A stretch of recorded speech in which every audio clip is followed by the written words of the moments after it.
Wisconsin Democrats and Governor Evers introduced a bill today to address PFAS contamination in the town of Campbell and statewide. Now, this is the second time lawmakers have introduced the CLEAR Act. As News 8 Now's Amy DuPont explains tonight, the governor believes what's happening on French Island will push lawmakers to pass it.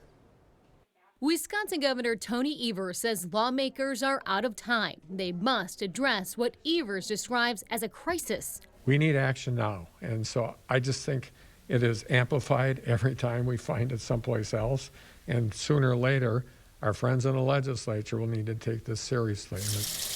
The drinking water in 50 Wisconsin communities, including the town of Campbell, is contaminated with PFAS, man-made compounds linked to infertility, thyroid disease, and cancer. Folks, we have a problem.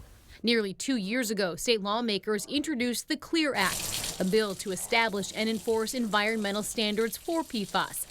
But it died in the Republican-controlled state Senate. Today, Democrats introduced the CLEAR Act again.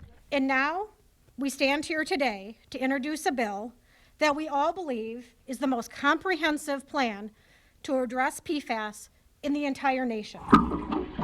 If the growing PFAS cases are not enough to persuade all lawmakers, Democrats hope the stories my heart dropped of people like Lee Donahue, who's living off bottled water, will. I'm worried about the health of my neighbors and the efforts it takes to get replacement water for all of our town residents. It is truly nerve-wracking.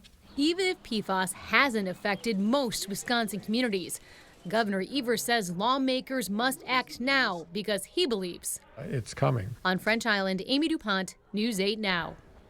A spokesman for Republican Assembly Speaker Robin Vos told News 8 Now last session Assembly Republicans took up and passed 2 bills related to PFAS chemicals, one of which was signed into law. He went on to say this is one of the priorities of the caucus's newest member, that they look forward to collaborating on additional proposals. Governor Evers' next budget also includes $20 million for PFAS testing and mitigation. That budget also needs to be approved by the Republican-controlled legislature.